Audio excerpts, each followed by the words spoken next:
Hey, good Uh, morning, everyone. sorry, Oh, sorry, sorry. Before we start, I just caught it. Tim, can you move that a little bit away from your mouth? Because when you breathe, I can hear it. I can't like this thing's hard to adjust.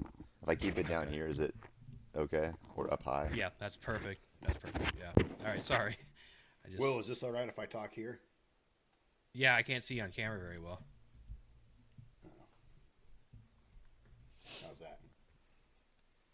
Say it again. Is that the same as far as the volume goes? Yeah, that's fine. I'll mess with the audio. Like, I That's can fine. bring it up here, but I feel like I'm talking to a big black dick. I mean, that sounds like a personal experience for you. So Well, it's traumatizing, man. I got issues because of it. I would So, too. All right. I think we're good. all right, cool. Definitely keep that part in.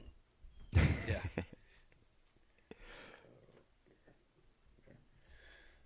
All right, we good? Yep. All right. Hey, good morning, everyone. Welcome to episode 33 of Security Matters with the Coffee Squad. We are going to talk about coffee and what we are all drinking, and then we're going to talk about today's subject and topic with a guest of ours and a good buddy of mine, Tim. So, the subject this week we are talking about is cybersecurity. So, without further ado, let me introduce a buddy of mine, Tim. Tim graduated from the University of Florida in 2012 with a bachelor's degree in information systems. He graduated Southern New Hampshire University with a graduate certificate in cybersecurity. He is currently enrolled and attending Penn State's MBA program.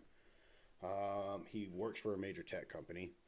He is a program manager, and he also just completed the Special Forces qualification course. He is a Green Beret, and he just finished the dive school, combat dive school down in Key West, Florida. So, to say that Tim is a little busy and is constantly seeking to improve himself, I think would be an understatement.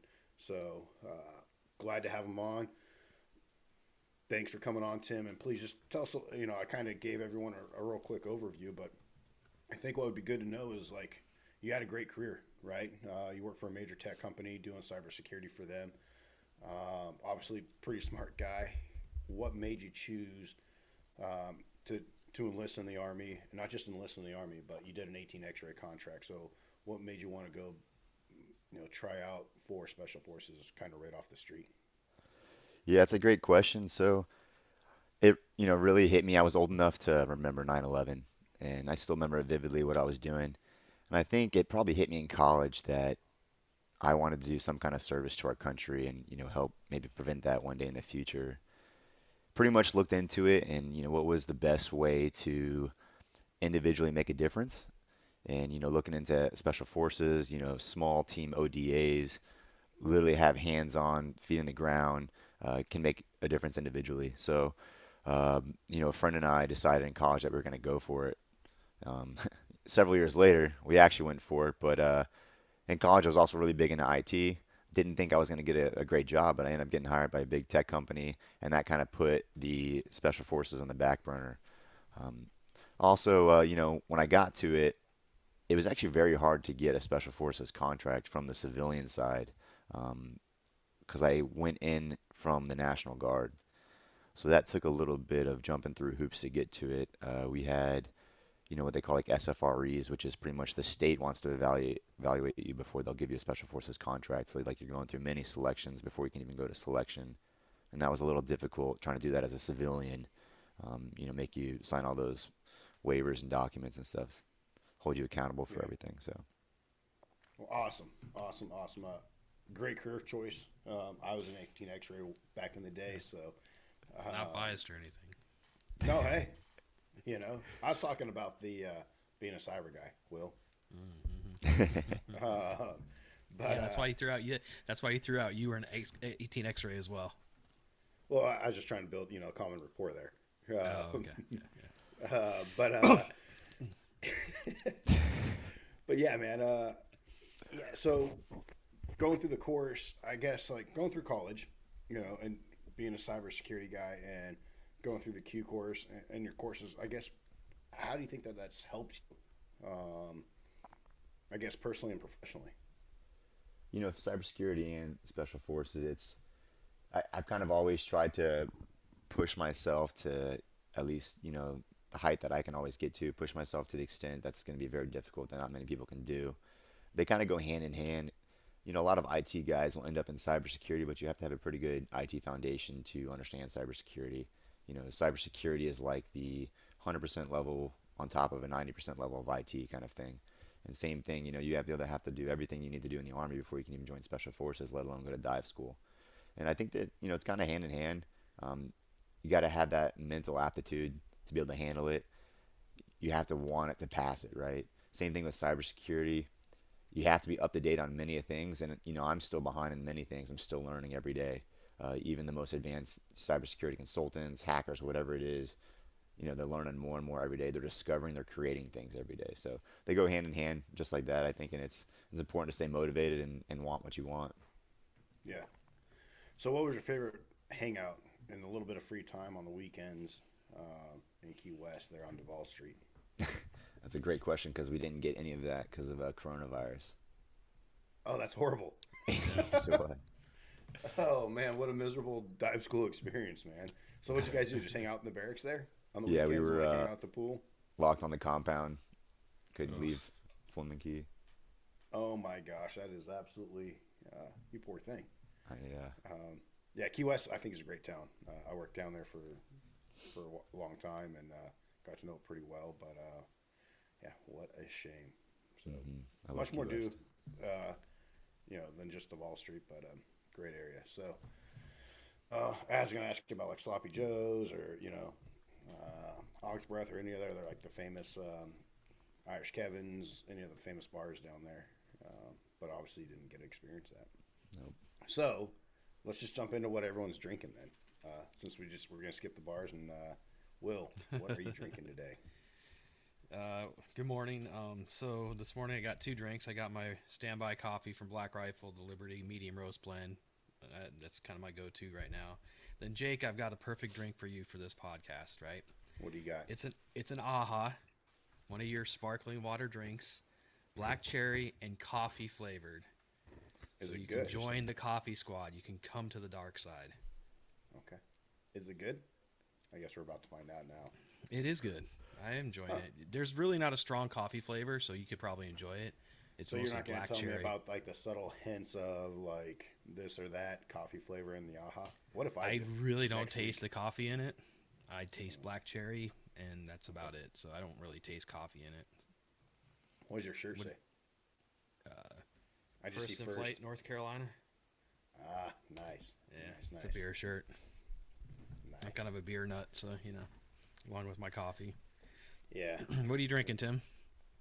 I have a light roast, blonde roast coffee um, from Florida. I mean, it's a Arabic coffee, Arabian, whatever it is, Arab, whatever it is. I'm not a Are huge you a coffee fan. Like, I'm not a Yeah. coffee connoisseur, but I drink a lot of coffee. So I'm a Tim, caffeine aren't nut. you also a CrossFit coach too? Yeah, I'm a level 2 CrossFit instructor. Yeah. This guy just Fitness is puts us to important these shame, Will. days. I mean, I'm just gonna let him talk about Normally, you know how cybersecurity and you just can tell walk what a away. you know how normally you can tell who a CrossFitter is, They tell you within the first 30 seconds. and they tell you. Yeah, it's a lot like a SEAL. They tell you. That's so true. What are you Well, drinking, Jake?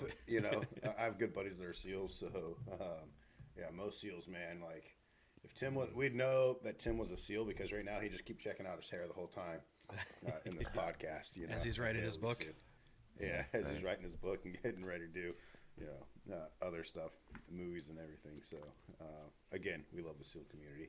We just had a good time with them. They've been able to take that over into the civilian world very well. So Though, I mean, so a lot of people, like, I think in the Army soft community, it's usually quite professionals. And to say that SEALs aren't taught that is, I would say, is a lie. They are.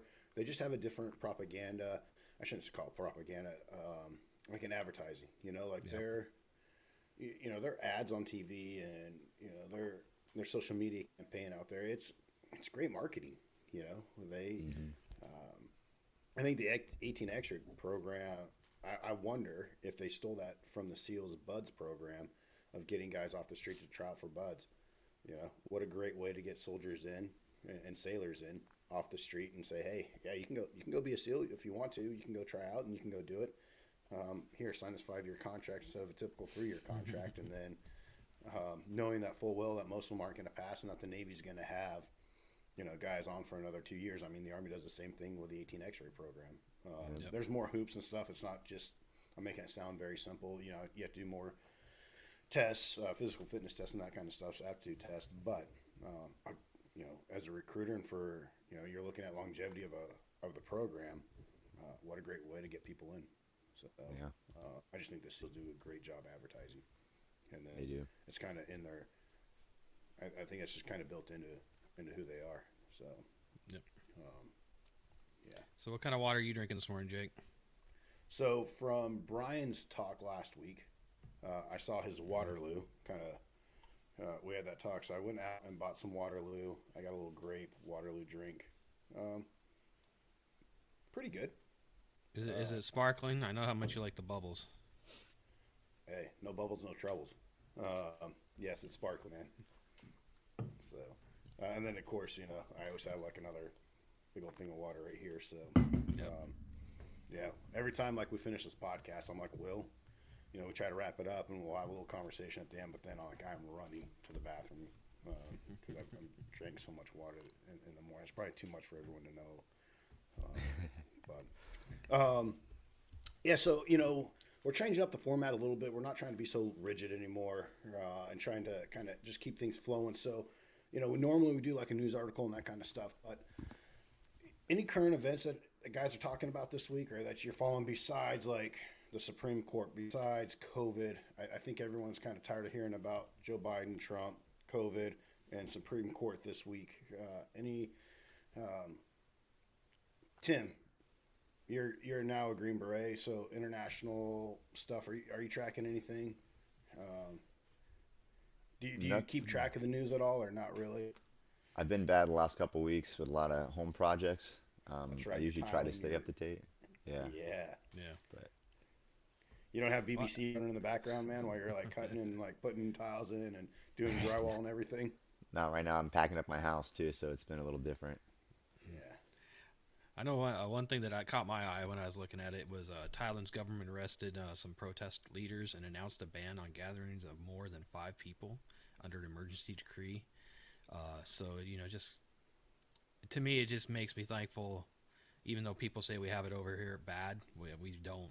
If you go to other countries, you see what's bad, what it's like in a bad country. I mean, I read an article about Indian lower caste, female workers having to put up with sexual harassment at work, and they don't have somebody to go complain to. They just learn to accept it, and ignore it, and that's sad, and it just makes me thankful that we are here, and it's not as bad as what everybody or a lot of people think it is. So Absolutely. Yeah, I mean, your shirt, I think, like, when I look at your shirt, says first. Like, it reminds me of, we used to say first world problems.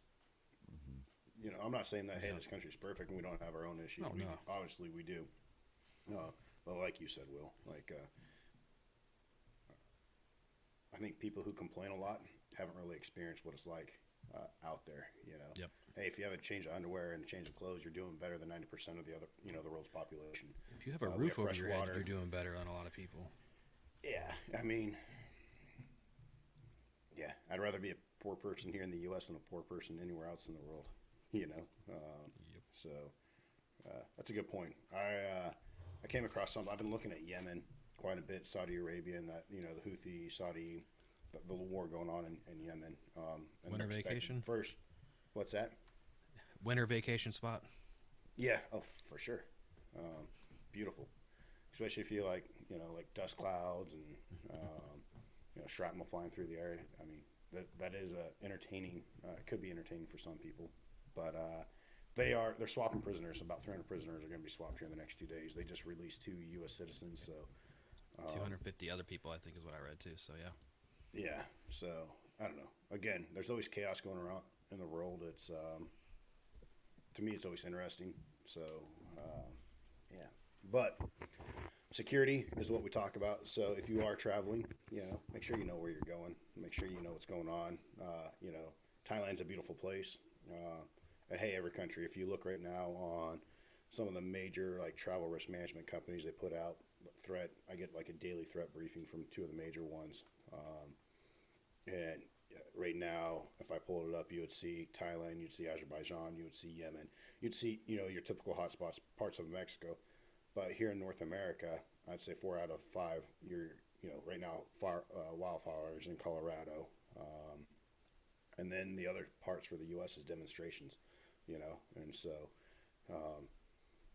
bad stuff can happen here in the States. So just always know where you're going, and if you're traveling through a major city, just look at social media, look at the news, look at the local news. Are there protests or some type of civil unrest going on? And then if you're traveling internationally, do the same thing. So with that, let's talk to Tim about some cybersecurity. I think this is a good topic, one that always fascinates me. I am not a very tech guy. Will can attest to that. But I'm learning. And I'm still in quite a bit of a knuckle dragger. So, Tim, can you explain to our listeners out there what is cybersecurity? Essentially, right now, cybersecurity is just anything security related to technology at all. It's really broad right now, but it's become so broad. It used to be a little bit more technical.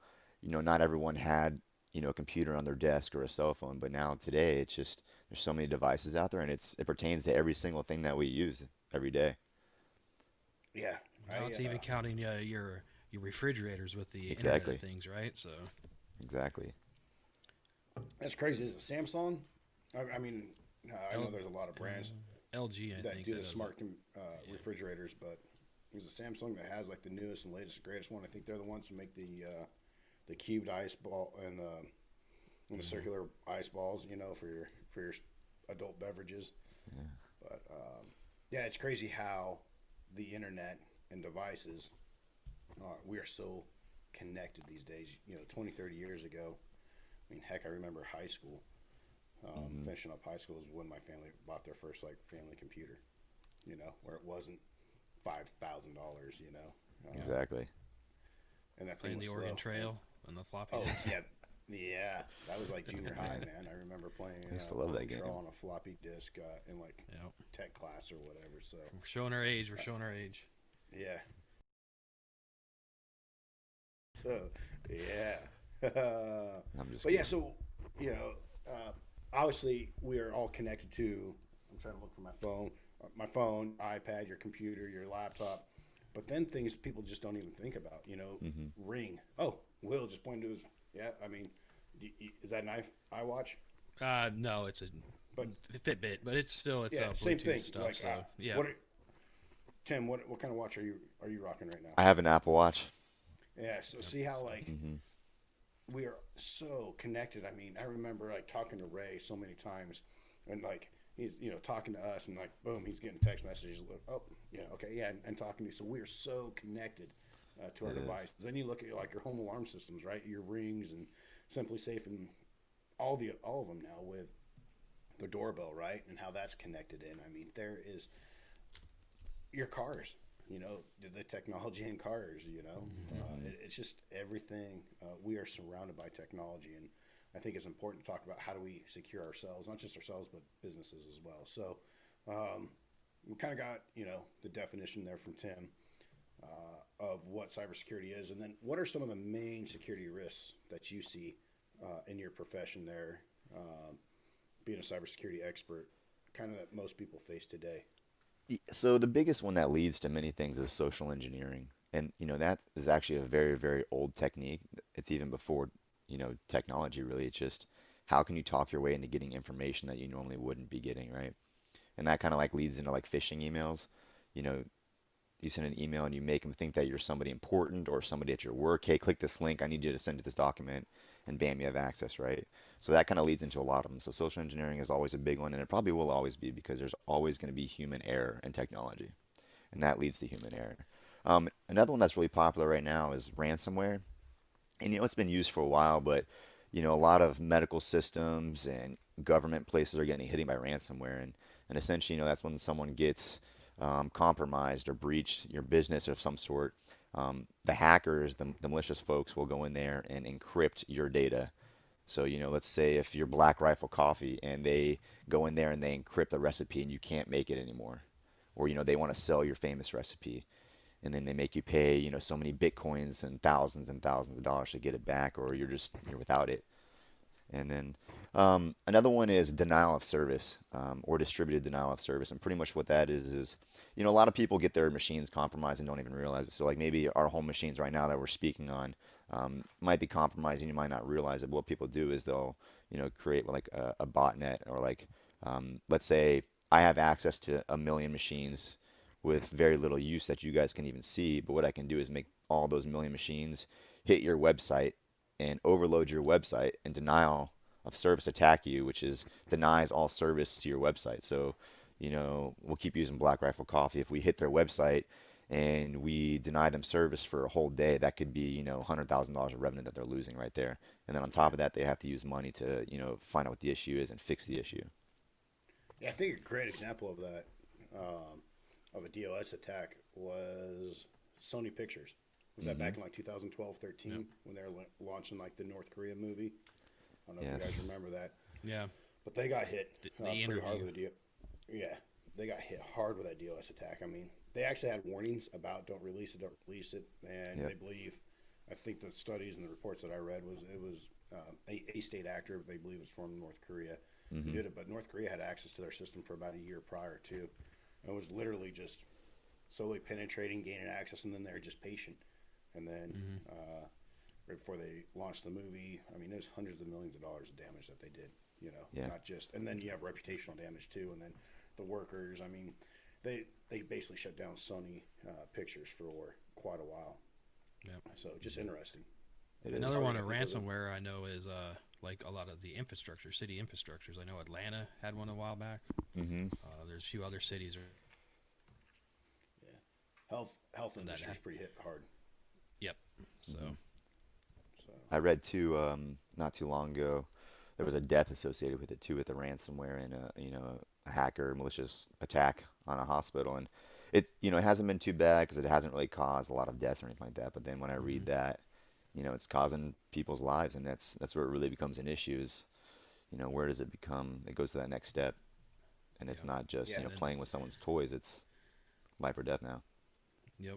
And then you got to think about how much money and resources it's going to take to track somebody down. And even if you can track them down, and then are you going to be able to do anything with them? So yeah, it's a whole new world, yeah, as they say. it's like criminal gangs, are starting to get involved with this. It's not just you know, Oh, you're a really smart guy who sits in mom's basement or grandma's basement eating Cheetos and 300 pounds like you see in the movies. Like, you have state actors now doing this. I mean, we have our own cyber command. Other countries have their own. Some are very, very good. It's to me, it's modern warfare. It is. Without creating, casualties, so to speak, human casualties. So you're playing with money and shutting systems down. So I find it absolutely fascinating. How do you know if you're we just talked about like our iWatches, our phones. I know Apple just came out with is it the Apple 12 new iPhone that's coming out here in a few weeks? But how do you know if your stuff is secure? Like, what's a good way? Like, what do you recommend to someone like me? Right, I'm a knuckle dragger. I have just looking in my room right now. I have my work computer. I have my personal laptop. I have my iPad. I have my phone. I have my watch. I'm using a webcam. How do you know if your stuff is secure? It's really tough to ever know if it's secure in the first place. The best thing that you can do is start from like a known safe operating system, and then from there just build from there. That's the only thing you can do. I've even had some issues at work where we had to go old school and find like Windows 98 disks because we know it was known good software, and then build off of that because I'm not going to name any government agencies like that, but people are getting a hold of hardware and planting malware in the hardware before they're delivered to businesses. And you think it's safe coming from the manufacturer, and it's really not. So, I Yeah, mean, I know. good. Yeah, with that, like that just kind of, I'm sorry, like that ADD, like when you bring up something, man, for a while, earlier this summer, the U.S. was banning major like electric transformers from China that were going into our power Mm-hmm. grid because they thought, I mean, these things were hundreds of millions of dollars. I remember that you got shipped into, I want to say, the port of New Orleans there, and they're being held there.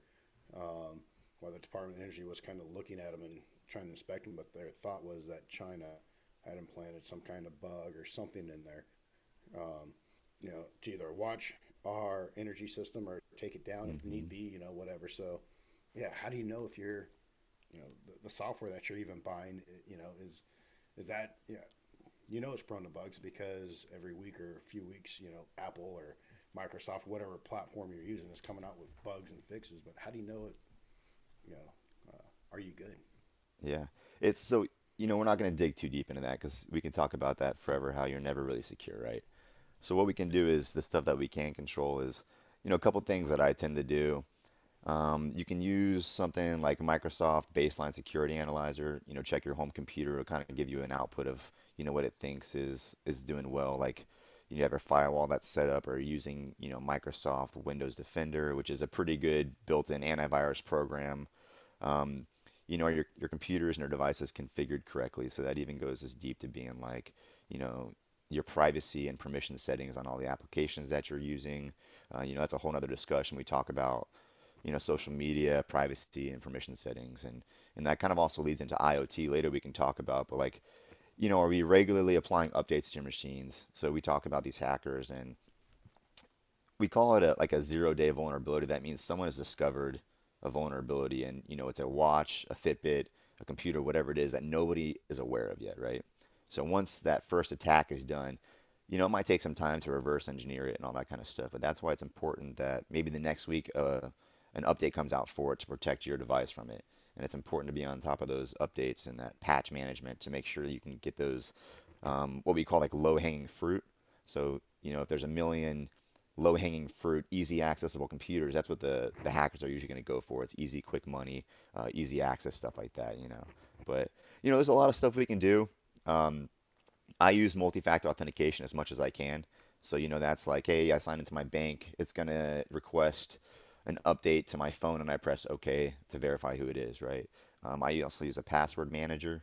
Um, that's two different things you can go with this password manager. So I recommend letting the password manager actually manage your password. So it's like, hey, you're signing into this website. Do you want me to create a password for you that's 20 characters long, includes special characters, capitalization, numbers, everything like that?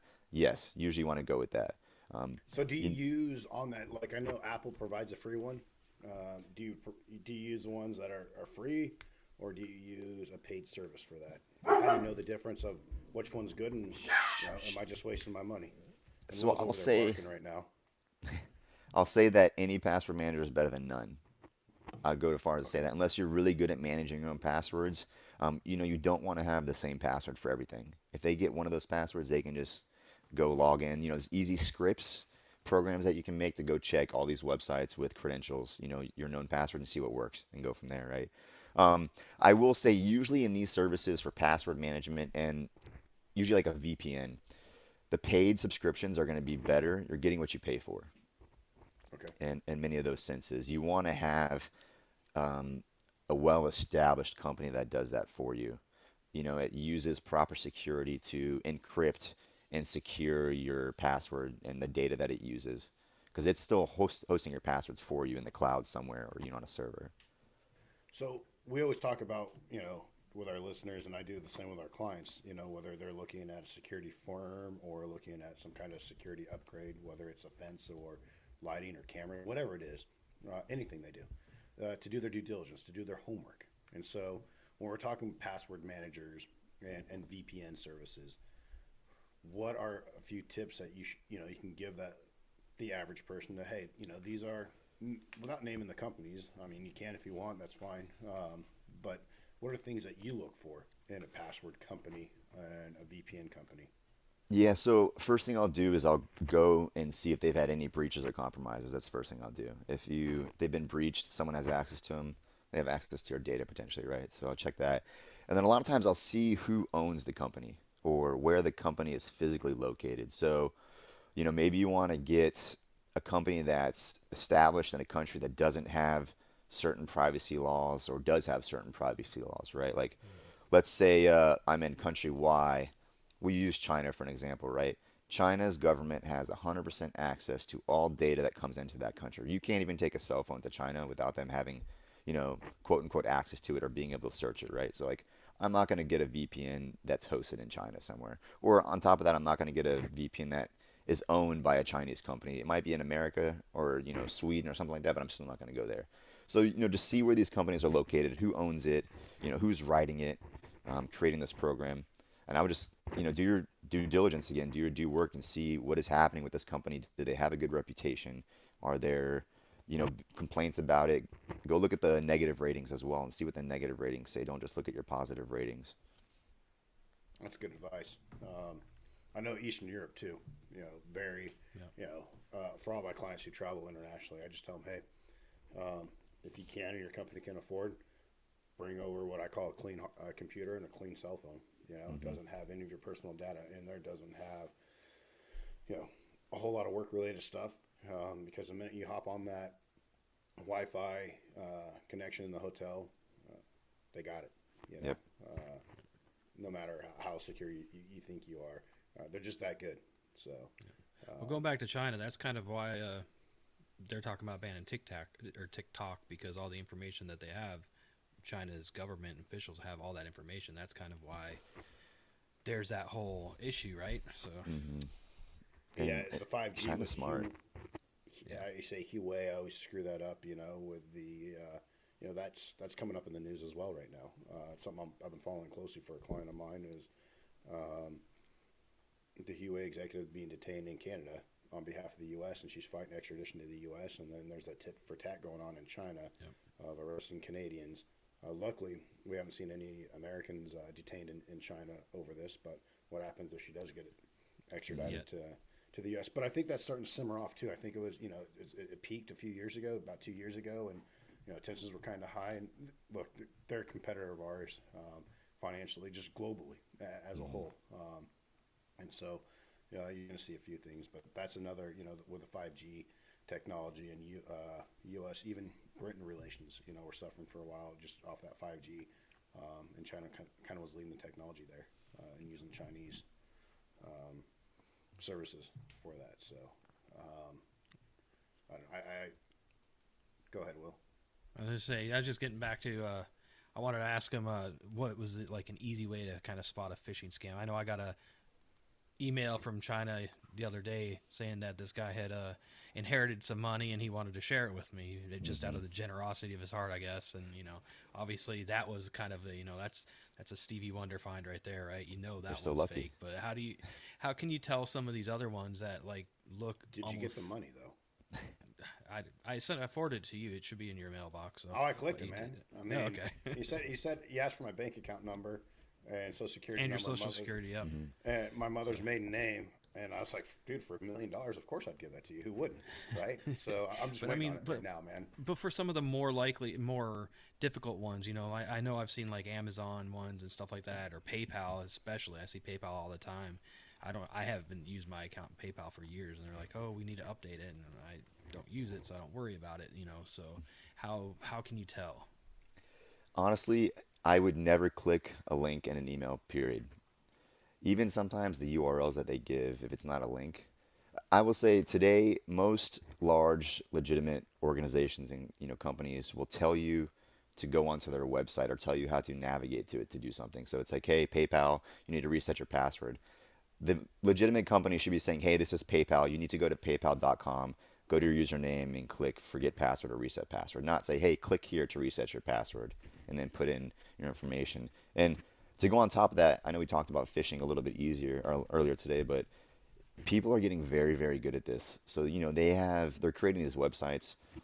Let's go to paypal.com this morning. I'm just going to screenshot the whole web page, put it on a blank page, and I'm only going to activate a couple links, like the place to input your credentials and log in. And that's all I need people to see and to mess with when they go to my fake website to pretend like I'm PayPal and they have everything. It's like it's very easy these days.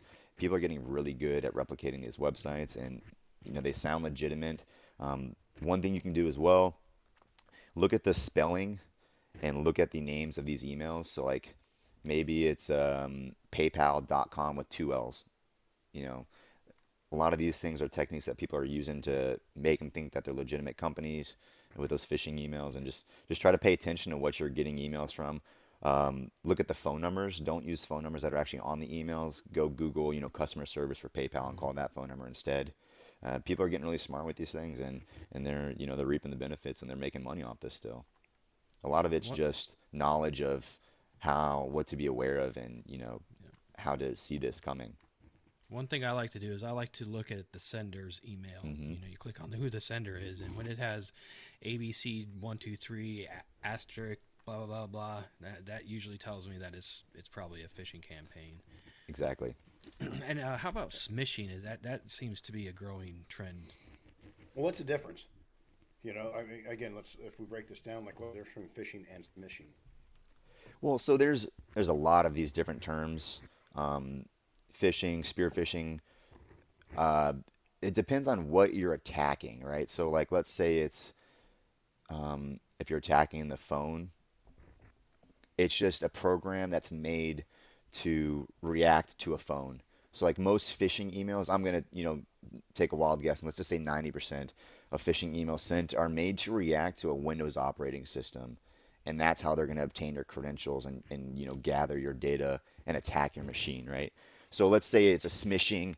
If it's an SMS attack and it's through text message, right? Let's say the majority of those are going to be made for Android and iOS devices, right?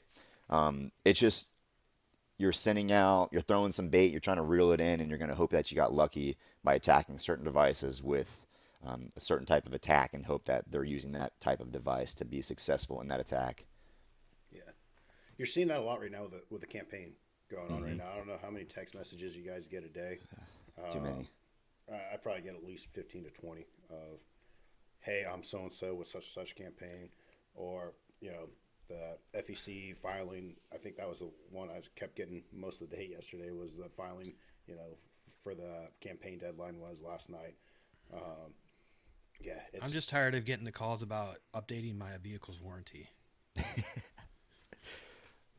Yep. I was just So telling I have tired a of this. car, but yeah. I mean, I think for most of us now these days, I don't know, Will and Tim how you are, but rarely do I answer a phone number that I don't Yeah. recognize. If Mhm. it's not saved in my phone, there's occasionally I do just because of the work I'm in. You just never know who's going to call you. But then if it's like when you say hello and you're waiting a second or two and no one says it to me, it's usually a scammer. So, Yeah. uh, Tim, you talked about an iOS and the other operating systems, and you know there's that duel between iOS systems and Microsoft based systems. One's being more secure. Um, is that a myth? Is that a little true? There's the Apple App Store supposedly does like a scrub on their applications before a security scrub on their applications, and this may be out of your lane, but do you see a difference between the two operating systems as far as security goes? So that's a good question. So as far as security goes, it's kind of tough actually to think about. So really what it comes down to is Microsoft Windows applications are more established in the enterprise organization, right? So, I want to say it was some absurd percentage of, Fortune 500 companies run Microsoft products, right? So what do you think the attackers are going to go after? Microsoft or iOS, Mac Yeah, OS? So it's just a bigger target. More money and resources are going into compromising and breaching these machines because that's where the data and the money is. So I would just argue that it's just potentially they've been bigger targets and a better target for, malicious, nefarious folks. Not to say that Mac OS and iOS aren't targets still, and especially today, it's targeting more the consumer as well as enterprises. So everyone is a target now. It's just, it's been more more of targets coming from Windows operating systems over the past. cool. That's good to know. I know. I mean, I bought my first Mac 2008 time frame. I want to say, and there wasn't a ton. You know, of Macs out there now, and Macs are just more expensive too. Hmm.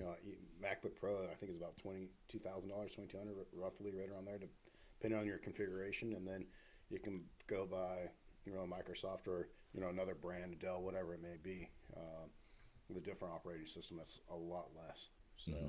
um, that's that's good to know that it really is depending on it really I think boils down to what we're talking about is depends on the end user, right? Hmm. Are they doing their due diligence? Are they setting up using the correct passwords, using a password protector? Are they using a VPN? Are they updating their systems as they should? And are Well, they just kind of Exactly. being good stewards of their own information? it's a Yeah. lot like physical security. No matter how much stuff you have in place, if you're not using it properly, it's not really doing a lot. Exactly. And I want to take a second to talk about that. So, what I was doing, more recently with my job as a consultant is we're just going in and helping people set up best practices.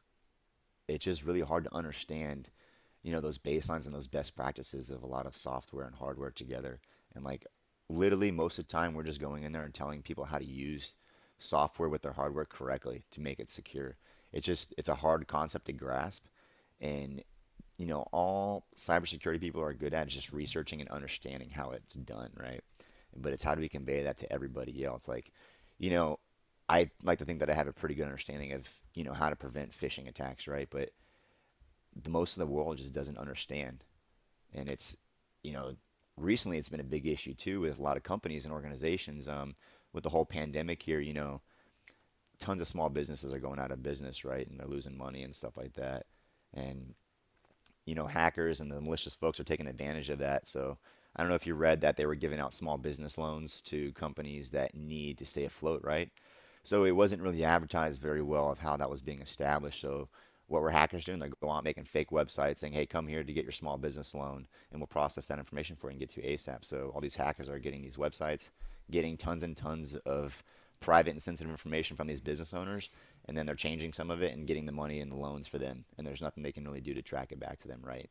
So a lot of guys are getting away with it, and it's just sad that they're taking advantage of that. Yeah, we talked on the show, a few times about the human, the physical, and the technical domains, and how all three really overlap each other. Hmm. You know, the machine is doing what it's supposed to do. It's the human on the other end that is either plugging in a USB or plugging something in that's going to jeopardize their machine, or they're clicking on an email, they're entering something um, that is compromising it. And so I think when you look at security as a whole, from those three different domains, they're very similar. Cybersecurity and physical security, it is you're always looking at your weak points, and usually the human is usually the weakest point. Whether we're lazy, bad habits, Hmm. or just plain ignorance, we just don't know. I know on the physical side of the house, there's so many different programs out there. Let's just talk security cameras for a minute. What security camera do you go with? What system do you go with? Is it hardlined in? Is it Wi-Fi? Bluetooth enabled? How is it? How is it in? And then all the different programs that run off it. But most of it, anytime you're using technology today in physical security, there's that cybersecurity threat that goes along with that. And so, again, it's in the doing your due diligence, understanding what your needs are as a company, not just today, but try to, fast forward, 5, 10 years. I'd say probably 5 years with technology, just the way it's increasing so much. But, and what's that replacement plan and what's that looking like? So, with that, Tim, do you see um, like a bridge or a balance there of physical and cybersecurity on your end being a cybersecurity consultant? They're pretty similar. I think of them the same way, right? So let's say, you go into a big company. First thing you see is like a barbed wire fence, and then you see some bollard poles, and then you have to scan your card to get in, and there's a security guard there as well, right? Then you go up to your floor and you have to unlock your door with a key, and then you have to put in a keypad code in there, right? We do that every day. That's normal, right? We work in these big companies. That seems perfectly normal. But when you set up your network or when you're setting up your computer, you should be doing the same thing to do that, right? So, like, even just let's say for my home network, right? I have a good reputable router that I can customize. I can put my firewall in there, right? So that's going to be stopping traffic coming in towards my network, right?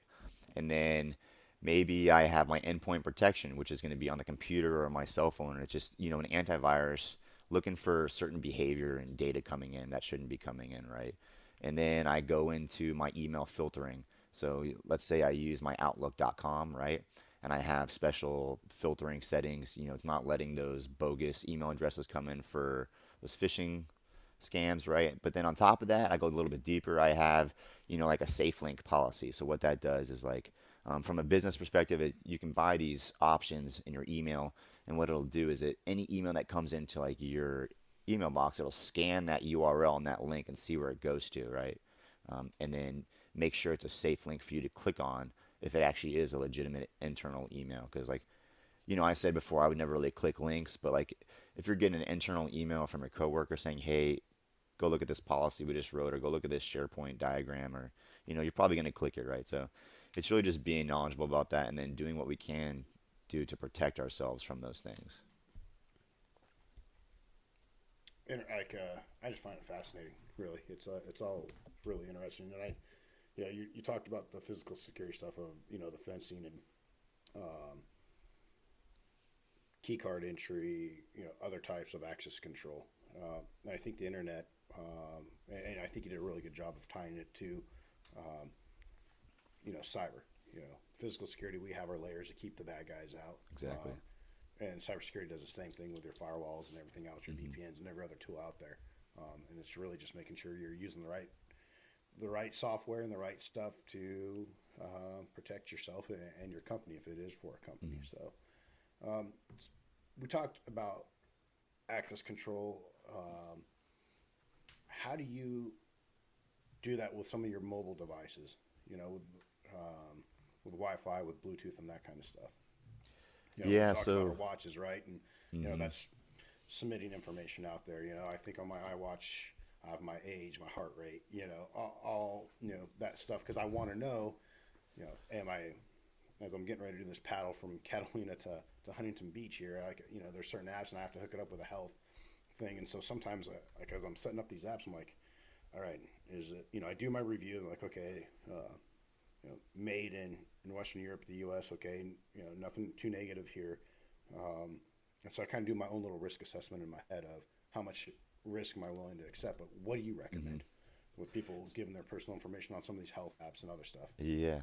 So that's a great thing that you said is how much risk am I willing to compromise with convenience is really what it is these days. And this is a whole new discussion when we talk about privacy and permissions. Unfortunately, from a young age, computers have been in most of our lives, right? Especially all the influential parts of our lives, and we're just getting more and more connected, and people are picking convenience over security right now, right? So let's talk about just like an application for an example, right? You're talking about connecting your watch to your phone, but it's like, why in the world would an application need to access your photos, your data, read and write, your location, all this stuff just to create a note in your phone, right? It's like it's a little peculiar why that happens, right? But we're so used to being able to like want to use these apps, it's just like, all right, we have to request all these permissions or we might have a malfunction in the app. And you're like, okay, I'll just do it for now and see. So it's really how much, do you want to compromise of your security to be convenient? And right now we're doing a lot of that, right? We talked about that a little bit with the refrigerators too. It's like we're all picking convenience right now over security, and that's what you really have to come down to. And we're all a culprit of it, right? I'm wearing an Apple Watch as well, and so I try to do like a little bit more due diligence with it when you're already self-aware of these issues. Is there's a lot of things you can do. So, for instance, like if you're using your watch, you're trying to track your health and everything like that. It's just first of all, control what apps do have access to your phone if you don't need them, right? So Apple is getting a little bit better with their stuff. So like, I don't know if you've noticed in your phones, they'll offload apps and you have to re-download them to use them if you haven't used them in a month or so, right? Or whatever it is. And then also there's with their new iOS update they've done where you don't have access to all of the photos unless you specifically say all photos, right? You can pick like 5 photos that they can access or something of that sort, right? So it, the point here is that cybersecurity is not very mature yet, right? Technology is starting to get a little mature, but cybersecurity is still very immature. IoT is very immature, right? So it's hard to build baselines of security off of these when the security is not mature to begin with. So it makes it kind of difficult, and you know, it depends on what you want to do as well. So, as an example, things that we can control that I always do, like on my watch on my phone, is if you're not using it, take it off there. If you're not using Wi-Fi, turn your Wi-Fi off. If you're not using Bluetooth, turn your Bluetooth off. Turn your personal hotspot off. That's a huge one. It's easy to access, right? So these devices, when you're trying to connect to stuff, they're sending probes all the time, right? I can Yeah. easily pull out one of my machines that has some software on it, and I can see, what network your computer is trying to connect to your home network when you're at work because it's automatically sending probes because it's connected to that network before, right? And then on top of that, I can go on a website. There's these public websites that are done what we call ward driving. People go around with big, Wi-Fi listeners or Wi-Fi network listeners, and they post them publicly of every home network that they found online with the address, right? So I could go in there and be like, where's Jake's home network? 2.4 gigahertz, right? And it's like, bam, this address is in California and Hollywood, right? And then I know that I could physically go there, take some personal information of yours, and try to hack into that network. No problem, probably. It just, no, I'm going down the rabbit hole a little bit, but like, there's just so much data No, out there these days. yeah. It's easier than you think it is if you do a little bit of research. It I think that's what the biggest problem is like you said, convenience over security, and people really don't know how easy it is to get your security. And Hmm. yeah, Yeah. they're man, in that cybersecurity course I took through Harvard, we did a little study, and I can't remember it exactly, but medical records. Your PII off of medical records. So, let's say you're in a horrible car accident, right, and it makes the news. Well, you know, the reporter can say, "Hey, so and so, was life flighted to such and such hospital," right? Because that's part of the news story. They may not give the name, but then these are the injuries that they sustained, and then all it does is it takes some investigative work to find out. Well, he went to this hospital. He's from this area, and slowly you can kind of Hmm. piece all. They usually give an age sometimes in the news story, so he's 41 or 48, whatever the age is. So all those little things that seem like they're very minute, and they are small, but those small little things can add up and build a picture for that nefarious actor that's out there that's Hmm. looking to win a payday or a big payday depending on the person or the company. So um, Exactly. It's so you said before, we're all getting these text messages, and so our data is out there. It is being sold by people, and you wanted PII, HIPAA data, something like that. It's on the dark web. Someone probably has them. You pay $100 to get some of that personal information after someone's in the hospital with a little bit of research, and you can come out big with that. yeah, and we do this for some of our clients and some of their what we call our due diligence reports that we do for them. We have our intel team kind of search the dark web, and some of the misnomers I think with the dark web is, to me it's like white side soft and dark side soft, right? There's special units that are out there in our military and other intelligence agencies and stuff. And look, there's movies made off them. There's TV shows. There's books written by even some of their former guys. Um, but those on the outside think that they know, like, hey, this is what's going on out there because of a little bit that they've heard. And then you have white side soft, Green Berets, your normal SEAL teams, Rangers, that kind of stuff, which is it's public, right? There's not a whole lot to protect. It's there. We do it. The U.S. openly says, hey, this is what we do. Um, and the dark web, I think people just have this big misnomer of anyone can access it. I don't recommend that you Hmm. access it because you can potentially click on links or access a site that uh, now you just gave up a bunch of information on yourself, or other very, very bad things can happen. But it's not when our clients are asking, like, oh, did you search the dark web and what'd you come up with? Well, yeah, you can come up with you'll probably find a bunch of my email addresses out there. You could possibly find a few PII things.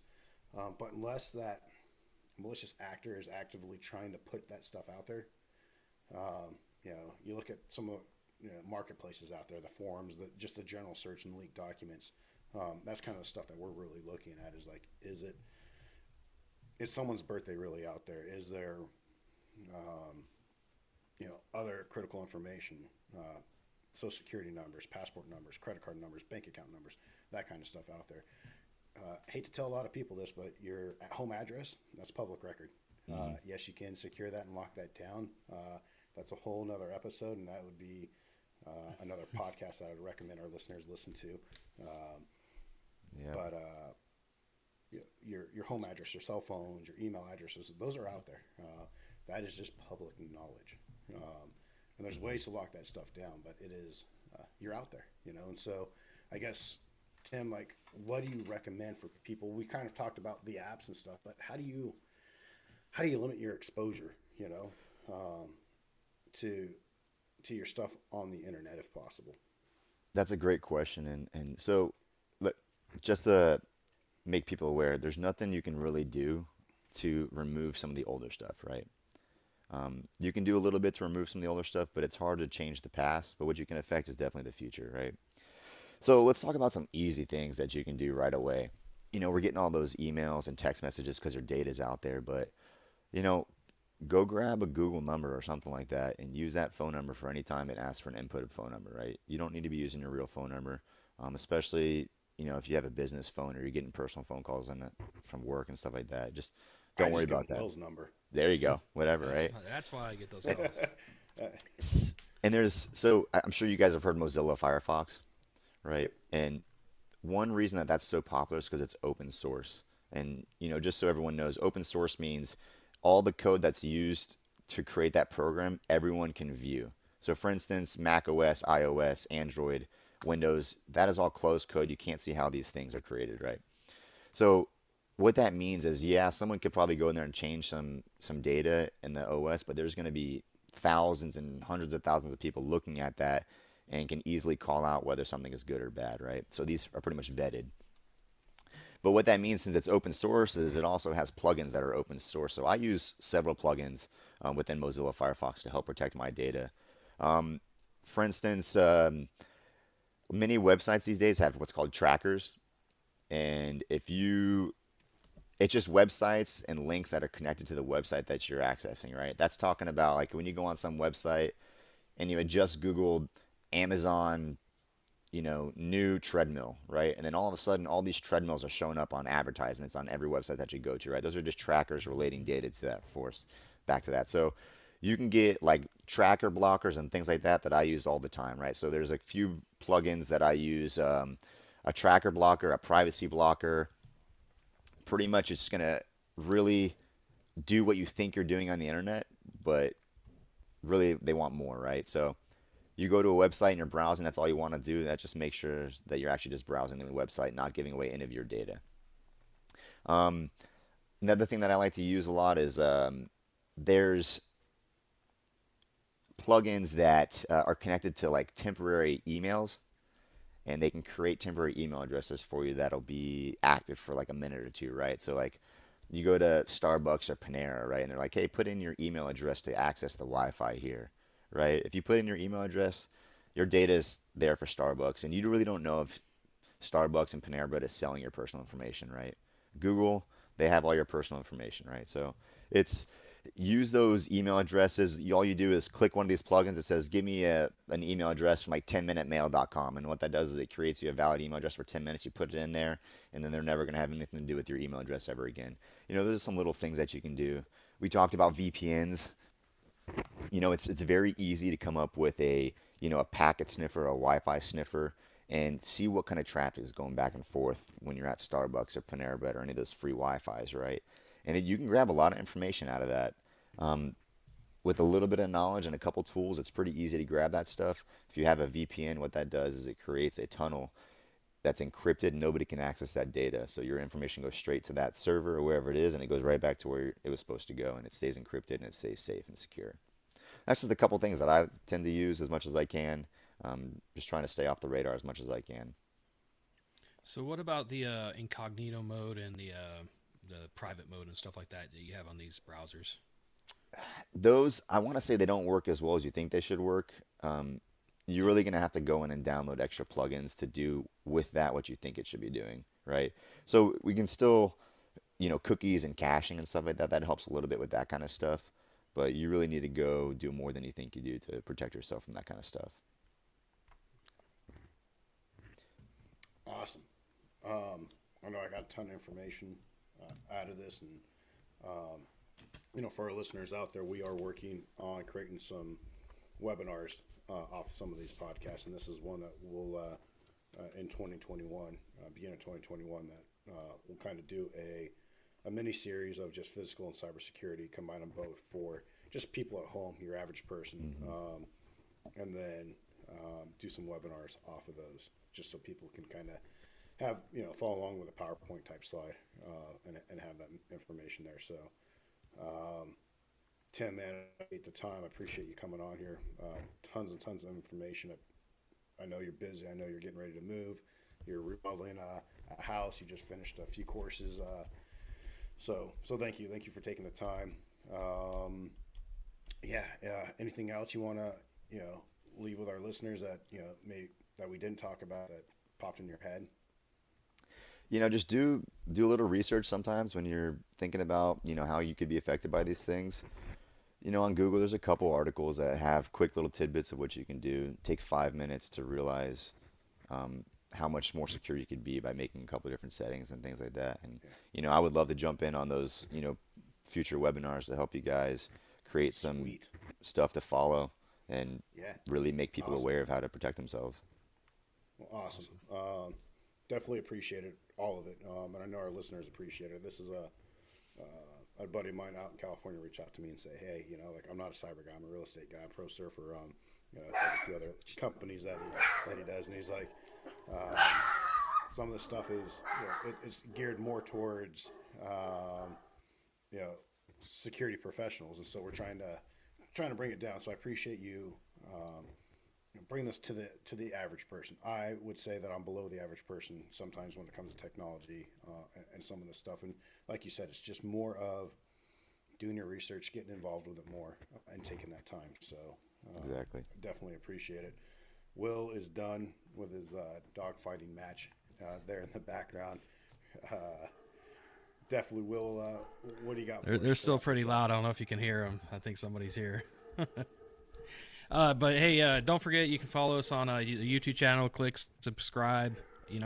Rate us, all that good stuff. It's just search the Coffee Squad podcast on YouTube.